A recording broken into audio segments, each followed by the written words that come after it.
Hello friends, welcome to my channel. आज मैं आपको क्लास 11 के फर्स्ट चैप्टर जो आरोह भाग 1 का फर्स्ट चैप्टर है नमक का दरोगा, उसकी कहानी बताऊंगी। तो आप इस चैप्टर को अच्छे से समझिएगा और आपको अगर कोई भी डाउट लगता है तो आप मुझे कमेंट करके ज़रूर बताइए।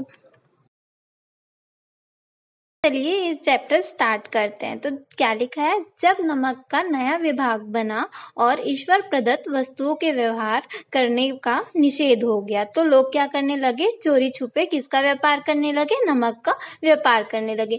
यह विभाग ऐसा था कि इसके लिए जो बड़े बड़े वकील थे उनका भी जी ललचाता था। मतलब जो इनका दरोगा पद था उसके लिए बड़े बड़े वकील भी चाहते थे कि वे इस दरोगा पद पर नियुक्त हो जाए।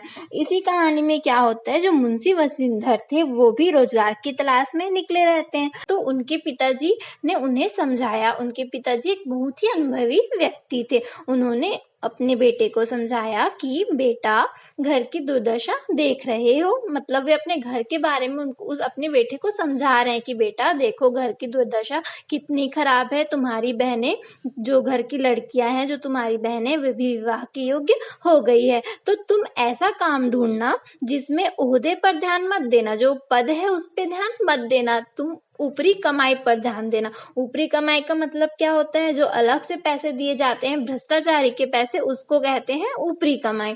तो यहाँ पर अपने बेटे को वो वही समझाता है कि जो पद है उस पे ध्यान मत देना। मासिक वेतन तो पूर्ण मासिक का चांद होता है। मासिक वेतन क्या होता है, जो हर महीने वेतन मिलता है उसको कहते हैं मासिक वेतन। तो पूर्ण मासिक का चांद कैसे होता है, जैसे कि उसका प्रयोग करते करते वो क्या होता है, समाप्त हो जाता है। इसलिए वो अपने बेटे को समझाते हैं कि ऊपरी आय पर ज्यादा ध्यान देना, तुम ऐसी नौकरी ढूंढना जहां पर ऊपरी आय अधिक हो। तो वह अपने पिता की आज्ञा से, क्या था, वशिधर क्या था, एक आज्ञाकारी पुत्र था।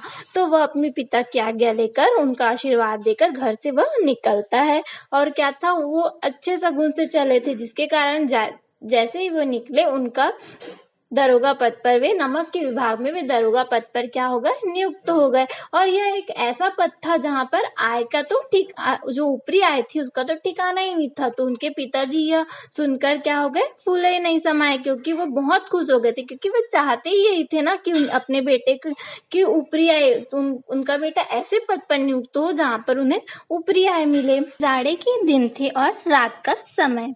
नमक के सिपाही, चौकीदार सभी क्या थे, नशे में मस्त थे।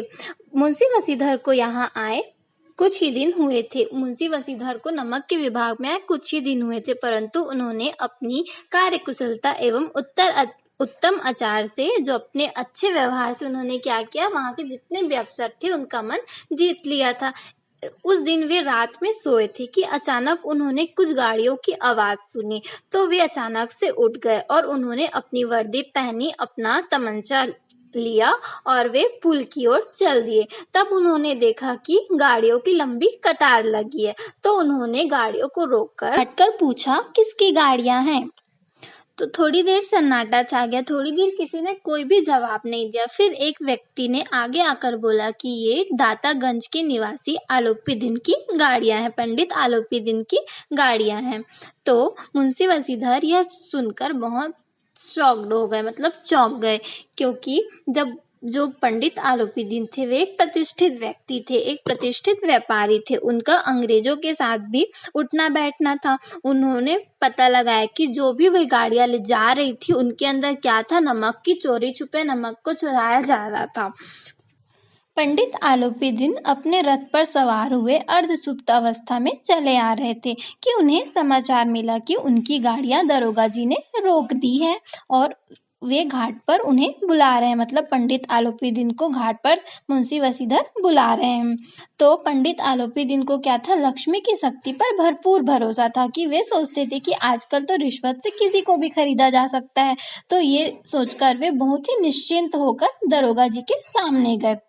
जब वे दारोगा जी के सामने गए तो उन्होंने बोला कि हम ब्राह्मणों पर तो आपकी कृपा दृष्टि हमेशा से रही है ना। तो वशिधर ने क्या किया, सरकारी हुक्म को सुना दिया। उनको क्या किया, सरकारी हुक्म सुना दिया और बोला कि आपको गिरफ्तार किया जाता। पंडित आलोपी दिन ने दरोगा जी के सामने 1,000 से लेकर 40,000 तक रिश्वत की पेशकश कर दी, किंतु जो वसीधर थे उनके दिमाग में बिल्कुल भी नहीं आया कि उन्हें रिश्वत लेनी चाहिए। मतलब उनका ईमान बिल्कुल भी नहीं डगमगाया, वे एक ईमानदार व्यक्ति थे।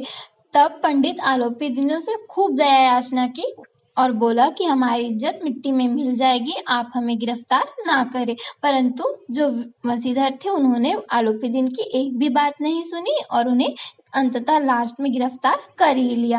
अगले दिन हर व्यक्ति के जुबान पर सिर्फ इसी घटना की चर्चा थी। सभी लोग पंडित जी की निंदा कर रहे थे, अफसरों ने भी उनकी खूब निंदा की।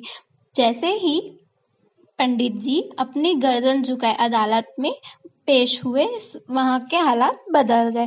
सभी लोग पंडित जी को बचाने के लिए दांवपेच लगाने लगे, क्योंकि वहां के जितने भी कर्मचारी थे वे सब पंडित जी के हाथों बिके हुए थे।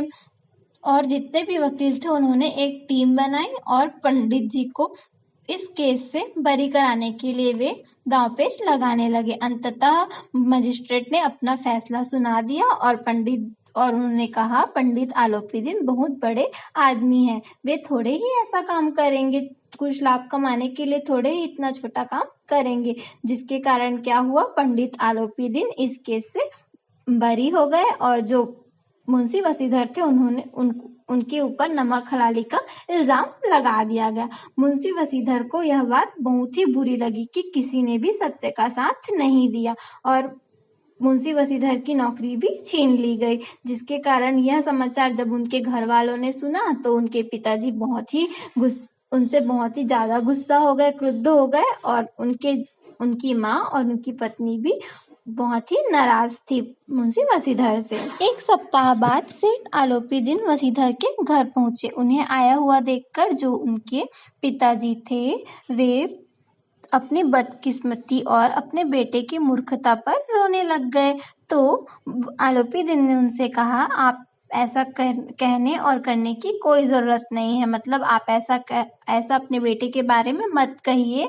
आपका बेटा तो कुल का तिलक है, वह एक धर्मपरायण व्यक्ति है। उसने धर्म और धन के सामने उन्होंने धर्म को चुना। उसने अपना धर्म के लिए उसने अपना सब कुछ कुर्बान कर दिया, मतलब अपना सब कुछ अर्पण कर दिया। उन्होंने वसीधर से कहा, तुम अपने आप को ऐसा खुशामद ना समझो, आपने मुझे परास्त कर दिया। उसने वसीधर से कहा कि तुम अपने आप को खुशामद ना समझो, तुमने मुझे परास्त कर दिया।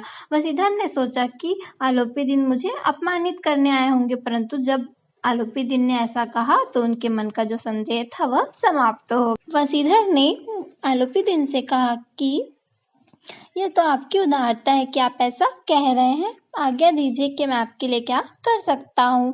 आलोपी दिन ने कहा कि नदी तट पर तो आपने मेरी प्रार्थना नहीं सुनी थी, परंतु अब आपको मेरी प्रार्थना स्वीकार करनी ही होगी। उसने एक स्टाम्प पत्र निकाला और पद स्वीकारने की प्रार्थना की। उस आलोपी दिन ने अपनी सारी जायदाद की मैनेजरी पद, 6,000 मासिक वेतन के अलावा रोजाना खर्च, सवारी, बंगले आदि की सारी जिम्मेदारी वसीधर को सौंप दी थी।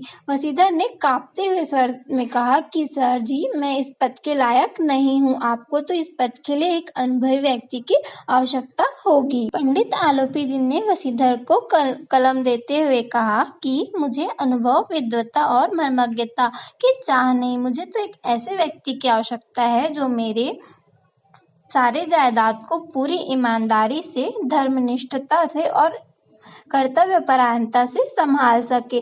तो ऐसा सुनकर वसीधर की आंखें डबडबा गई और उसने कांपते हुए हाथों से स्टाम्प पेपर पर सिग्नेचर कर दिए और आलोपी दिन ने उसे गले से लगा लिया। इस प्रकार आपका ये चैप्टर समाप्त होता है।